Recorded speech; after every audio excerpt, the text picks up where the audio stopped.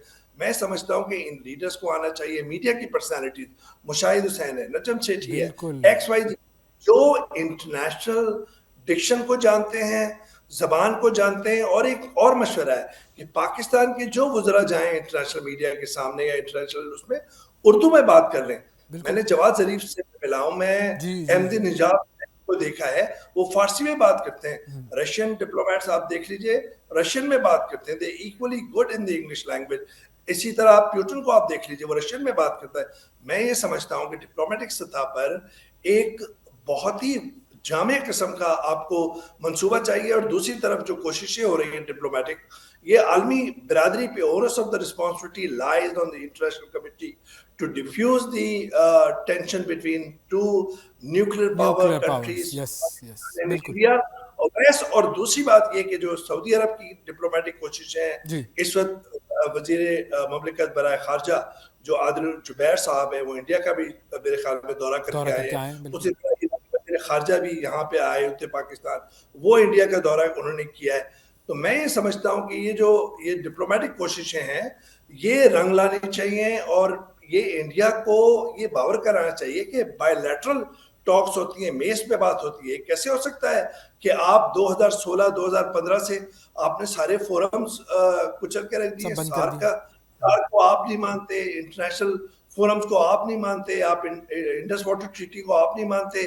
By lateral talk کے اتنی دفعہ آفر کیے پاکستان نے, لیکن آپ رون دیتے. تو میں یہ سمجھتا ہوں کہ انڈیا جس روش پہ, اسرائیل کی روش پہ یا نیتنیاہو کی روش پہ چل رہا ہے, وہ انٹرنیشنل کمیونٹی کو روکنا چاہیے. اور یہ آخری بات اویس, مجھے یہ بات کہنی پڑتی ہے کہ اس وقت ہو سکتا ہے کہ پاکستان افغانستان کی جو 20-25 سال کی خوریزی کی کہانی ہے, جو مغربی طاقتیں یہاں پہ آئی ہوئی تھی, جن کی جنگ یہاں پہ لڑی گئی تھی, وہ ان کے لیے it might be a forgotten story for them, but for us it's very much alive. You knock on each and every door in the northwest belt, Pashtun belt, آپ کو ایک غم و علم کی آپ کو کہانی ملے گی. تو ہماری یہ کہانی زندہ ہے. آپ یوکرین کی جنگ میں, ہو سکتا ہے کہ عالمی برادری وہاں پہ انگیج ہو سکتا ہے کہ وہ اور ان کے اپنے مسائل ہوں, لیکن کیا ہمارے جو قربانیاں ہیں یا ہمارے ریجن کے اندر جو آپ نے انویژنز کی تھی, کیا اس کے لیے آپ تیار ہیں کہ اسی جگہ پہ ایک نیوکلیر پاور کو دوسرا نیوکلیر پاور ایک یونیلیٹرل طریقے سے آربیٹریری ایکشنز کے ساتھ وہ مظالم کرنے کے در پہ ہے؟ کیا آپ اس کی دیوانگی, کیا آپ اس کی جنگی جنونیت ختم کر سکتے ہیں اور یہ معاملہ تصفیے پہ ختم ہو سکتا ہے؟ دو نیوکلیر طاقتیں کولڈ وار کے بعد رشیا اور امریکہ کے درمیان جو ہوا تھا, اس کے بعد یہ طے شدہ بات ہے کہ دو نیوکلیر طاقتیں آپس میں فل فلیج جنگ نہیں کر سکتی. تو اس کا مطلب ہے کہ میز پر ہوگا مذاکرات, اور اس میں نریندر مودی کو اپنی جو ایک ایروگنس اس کو ختم کرنا ہی پڑے گا. بالکل. اور فائنلی آخری چیز میں آنا چاہوں گا کہ اب آپ کا چونکہ کرکٹ سے بھی اور کرکٹ انالیسس سے بھی گہرا واسطہ ہے, آئی پی ایل جو ہے وہ ختم کر دیا جاتا ہے انڈیا میں, اور ہمیشہ سے انڈیا کی کوشش تھی کہ پاکستان میں کرکٹ نہ ہو, لیکن اب اس جنگ کے حالات میں بھارت کو وہ جسے کہتے ہیں نا کہ جو دوسروں کے لیے گھڑا کھودتا ہے وہ اسی میں گرتا ہے, تو یہ بھی دیکھنا پڑ رہا ہے. تو یہ کتنا بڑا نقصان ہے؟ اویس آپ دیکھیے کہ کروڑوں لوگ پاکستان میں, انڈیا میں, سری لنکا میں, ہمارے پورے ریجن میں, بنگلہ دیش میں دیوانے ہیں کرکٹ پہ, اور ایک بانڈنگ فورس بن گئی ہے. انڈیا نے کرکٹ کی جو ڈپلومیسی ہے اس کو ختم کر دیا. بائی لیٹرل یہاں پہ کھیلنے کے لیے نہیں آتے. پاکستان 2023 کے ورلڈ کپ میں کھیلنے گیا تھا, پاکستان تو کھیلنے جاتا ہے, لیکن انڈیا کی ٹیم یہاں پہ نہیں آتی. آپ یہ دیکھیے 2009 میں بدقسمتی سے سری لنکا کی ٹیم میں جو دہشت گرد حملہ ہوا تھا وارن ٹیلر کے موقع پر, اس سے ہمیں کتنا نقصان ہوا کہ ہم لوگ 14-15 سال ہم انٹرنیشنل کرکٹ سے ختم ہو گئے, ہمارے سٹینڈرڈ ختم ہو گیا. آپ نے اسی کو آپ نے دہراتے ہوئے راولپنڈی اسٹیڈیم کے قریب ایک ڈرون مار کے سازش کرنے کی کیا کہ یہاں پہ انٹرنیشنل کرکٹ ختم ہو جائے. آئی پی ایل جو دھرم شالہ میں کل میچ ہو رہا تھا اور وہ نہیں ہو سکا, اور انہوں نے کہا کہ جی یہ سیکیورٹی ریزنز کی وجہ سے وہاں تو خراب ہو گئی ہیں, سینکڑوں غیر ملکی پلیئرز ہیں, ان کے مینیجرز ہیں, ان کے ممالک ہیں, ان سب نے کنسرن شو کیا اور وہ واپس جا رہے ہیں. تو انڈیفینٹ طور پہ میں سمجھتا ہوں ایز اے کرکٹ فین یہ ایک بہت بڑا نقصان ہے. اور یہ جو کانفلکٹ ہے اس کے اندر کرکٹ کو بھی انہوں نے بہا دیا. آپ دیکھیے اویس کے سارے ہمارے سیلیبریٹیز کے انہوں نے جو ہے اکاؤنٹس بند کر دیے. ہمارے سارے سین ایلیمنٹ جتنے بھی اچھے لوگ ہیں, آپ جو پلیئرز ہیں, کرکٹ پلیئرز, جو ایکٹرز ہیں, ایکٹریسز ہیں, آپ نے اس کے اکاؤنٹس بند کر دیے. تو آپ جو ہے وہ اس خطے کے اندر اپنی جنونیت کے اندر سب کو, بھوٹان کو, نیپال کو, بنگلہ دیش کو, آپ کے کس سے اچھے تعلقات ہیں. اب پاکستان کے ساتھ بھی آپ اس ریجن پہ اپنی ہیجمنی قائم کرنا چاہتے ہیں. ہندو نیشنلسٹ جو منترا ہے آپ کا, جو نیریٹو ہے, وہ میرے خیال میں ممکن نہیں ہے اس دنیا کے اندر. پاکستان نے یہ ثابت کر دیا اپنے ایکٹس کے ساتھ, اور آئندہ بھی ثابت کرتا ہی رہے گا. بہت شکریہ ادا کریں گے. اویس توحید صاحب ہمارے ساتھ موجود تھے. اور پاکستان انڈیا وار سچویشن کی ہی گفتگو کو آگے بڑھاتے ہیں. ڈاکٹر ماریہ سلطان ہمارے ساتھ موجود ہیں, سینئر دفاعی تجزیہ کار ہیں, ان سے بات کرتے ہیں. السلام علیکم ڈاکٹر ماریہ. السلام علیکم جی. ڈاکٹر ماریہ, میں چاہوں گا کہ ہم تھوڑا سا اس چیز پر بات کریں کہ اب یہ معاملہ جو ہے وہ کتنا ایسکلیٹ کر سکتا ہے. اس وقت جو صورتحال ہے وہ آپ کے سامنے ہے. واٹ ڈو یو تھنک, سب سے پہلے ہمارا جو رسپانس اب تک رہا ہے اس کو آپ کیسے دیکھتی ہیں, اور پھر ہم اس پر آتے ہیں کہ یہ معاملہ اب کتنا ایسکلیٹ کر سکتا ہے آپ کے خیال میں. دیکھیں, ابھی تک تو پاکستان نے بہت ریسٹرینٹ کے ساتھ اس کا جو ہے ہندوستانی حملوں کا جواب دیا ہے, اور آپ بڑی سوچ سمجھ کر اور بڑے ناپ تول سے جو ہے ان کو فوجی نقصان یا عسکری نقصان بھی پہنچا رہے ہیں. لیکن مسئلہ دراصل یہ ہے کہ ہندوستان ابھی تک آپ کے خلاف 4 مختلف حملے کر چکا ہے.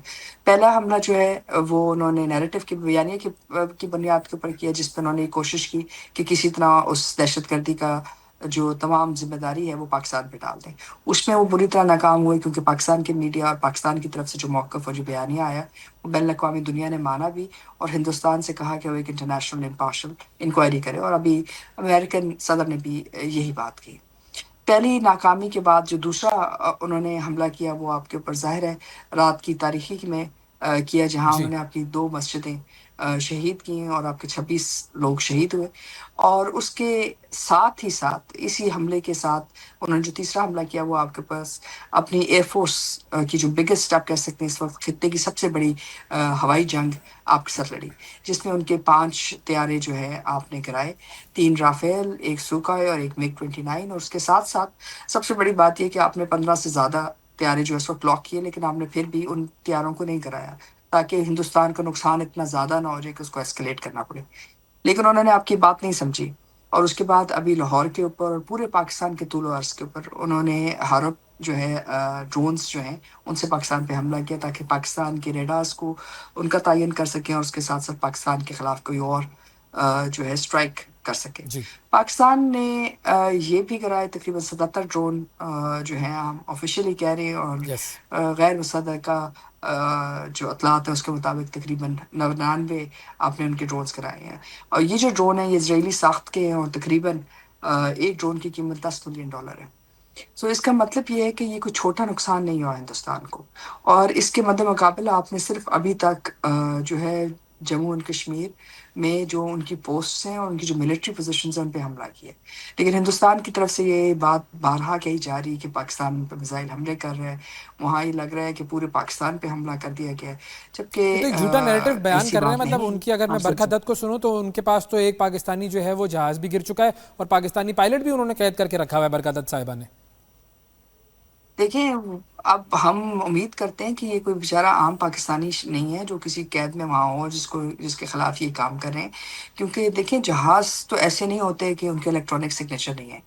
ان کا الیکٹرانک سگنیچر بھی ہوتا ہے, ان کا ایک ٹیکنیکل سگنیچر بھی ہوتا ہے. جیسے بھی ہندوستان نے کہا کہ ہمیں رافیل نہیں گرائے, اور رافیل کمپنی نے کہا کہ جی ہمارے رافیل کم از کم ایک زیادہ سے زیادہ 3 جو ہے رافیل طیارے جو ہیں گر چکے ہیں. یعنی کہ ہر جو ایک بڑا ہتھیار ہوتا ہے اس کی گلوبل فٹ پرنٹ ہوتا ہے, اور وہ فٹ پرنٹ جو ہے اور جو باقی لوگ ہیں وہ آپ کے ساتھ جھوٹ میں شمار نہیں کرتے, کیونکہ ان کی کریڈیبلٹی اس بیسس کے اوپر ہے. سو برکت صاحبہ کے مطابق تو وہ اسلام آباد میں بھی آ چکے ہیں, اسلام آباد میں بھی حملہ ہو رہا ہے, کراچی میں بھی, کراچی کی وہ ساری تو بندرگاہ اپنے جو الفاظ ہے میں, خیالوں میں, خوابوں میں فتح ہے. کر چکے ہیں. مجھے یہ بتائیں کہ جی اب اس کو آپ آگے کہاں جاتا ہوا دیکھ رہے ہیں, کیونکہ دیکھیں جیسے امریکہ نے کہا, ہم نے امریکہ کی بات کی کہ جی امریکہ کہتا ہے کہ جی اب یہ آپ دونوں کا آپس کا معاملہ ہے, اس کا ہم کیا مطلب لے سکتے ہیں کہ واقعی امریکہ ریسٹرینٹ شو کر رہا ہے اور کہہ رہا ہے ٹھیک ہے آپ دونوں ڈیل کر لیں گے, یا اس کا یہ کہنا کہ آپ دونوں کا آپسی معاملہ خود ڈیل کریں، یہ ایک طرح سے انڈیا کی طرفداری کہلائے گا؟ دیکھیں یقینی طور پہ انڈیا کی طرفداری ہے، اس میں تو کوئی دو رائے نہیں ہونی چاہیے، کیونکہ ہمیں کچھ سمجھنے کی ضرورت ہے۔ پہلی بات تو یہ ہے کہ اس وقت ہندوستان کے پاس تقریباً 60% جو اسلحہ ہے وہ امریکن ساخت کا یا امریکہ کے جو حامی اور ان کے ساتھی ہیں ان کی ساخت کا ہے، اور 2026 تک یہ تقریباً 80% جو اسلحہ ہے وہ امریکن نوعیت کا یا امریکن ساخت کا ہو جائے گا۔ جی اب یہ جو ڈرونز آپ کے ملک کے اوپر حملہ جی کیا گیا ہے، یہ کوئی عام ڈرونز نہیں ہے، یہ جو ہے کمانڈ سینٹر کے ساتھ لنکڈ ہوتے ہیں، اور ان کا بنیادی مقصد یہ ہوتا ہے کہ اگر آپ نے دیکھا ہو غازہ کے اندر انہوں نے مختلف بلڈنگز کے ساتھ یس اور مختلف بلڈنگز کو اڑایا تھا، اور مختلف جگہوں کے اوپر کانوائز پہ ملٹری ٹارگیٹنگ کی، انڈیویجول ٹارگیٹنگ کی۔ اس میں دھماکہ خیز مواد رکھا جاتا ہے جو عسکری کیپیسٹی کا ہوتا ہے، اور اس میں 5 کلو سے لے کے 15 کلو تک، یعنی کہ ایک بلڈنگ کو اڑانے کے لیے کافی ہوتا ہے۔ لیکن کیونکہ آپ نے جیم کیے ہیں تو یہ اس لیے جو ڈرونز ہیں یہ اپنے کسی بھی انٹینڈڈ ٹارگٹ تک نہیں پہنچ سکے ہیں، لیکن اس کا جو نیٹ افیکٹ ہے وہ تقریباً ایک ڈرون 10 سے 15 ملین ڈالر کا ہے۔ تو اگر آپ خود سوچ لیں 10 سے 15 ملین ڈالر کو آپ ضرب دے دیں 77 سے، تو آپ کے سامنے آ جائے گا کہ کتنے بلینز آف ڈالرز انہوں نے بالکل ایک اٹیک کے اندر لوز کیا ہے۔ یس۔ اچھا دوسری اب بات یہ ہے جی کہ یہ جو ڈرونز ہیں یہ اسرائیلی یس انڈسٹریز، ایروناٹیکل انڈسٹریز اور امریکن جو ہے کولیبریشن سے بنے ہوئے ہیں۔ ظاہر ہے ان کو اڑانے والے بھی ہندوستانی نہیں ہیں، ان کے ساتھ یہ دونوں جو ان کے ہینڈلرز ہیں وہ ہیں۔ آپ کو یاد ہوگا کچھ عرصہ پہلے کچھ خبریں آئی تھیں کہ جی ایک اسرائیلی اور امریکن فورسز جو ہیں وہ ہندوستان کی شمال میں اترے ہیں۔ بالکل تو یہ ظاہر ہے ان تمام انٹیگریٹڈ فورسز کے ساتھ منسلک ہیں اور کولیبریشن ان انہی کی کے ہے، ساتھ یہ بالکل کام بالکل کر رہے ہیں۔